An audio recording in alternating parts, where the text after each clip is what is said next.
دعوة صادقة مليئة بالحب لنخوض في الوعي الروحي من خلال بودكاست صوت النور، رحلة روحانية لمساعدة الذات على فهم واستيعاب الحقيقة وتخطي العوائق والتغلب على الصعوبات في معترك الحياة، والوصول إلى الراحة والهدوء والطمأنينة وتطوير الإدراك والوعي الروحي.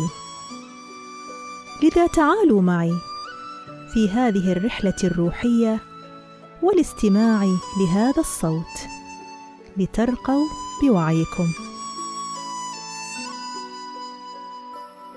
ما هي قصة الروح؟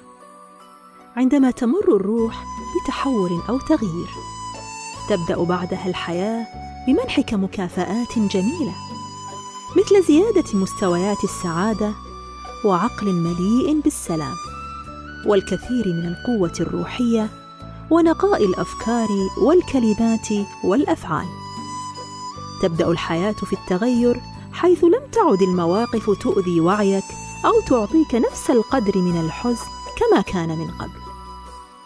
الروحانية تعني حياة مليئة بالحب، وفي نفس الوقت وعياً نقياً، بمعنى حباً روحياً وليس حباً جسدياً، والذي يصبح مصدراً للسعادة والخفة.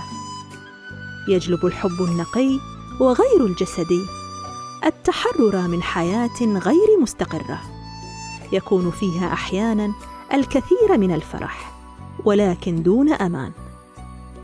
إن العلاقات المختلفة مع الله تملأ الذات بأنواع مختلفة من المقتنيات التي لا يمكن شرحها.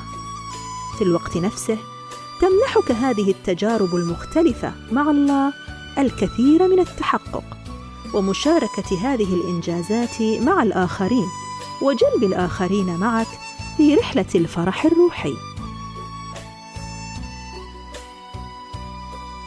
وفي نهاية الحديث أود أن أشكركم، وأتمنى أن يكون صوت النور قد أضاء نور أرواحكم.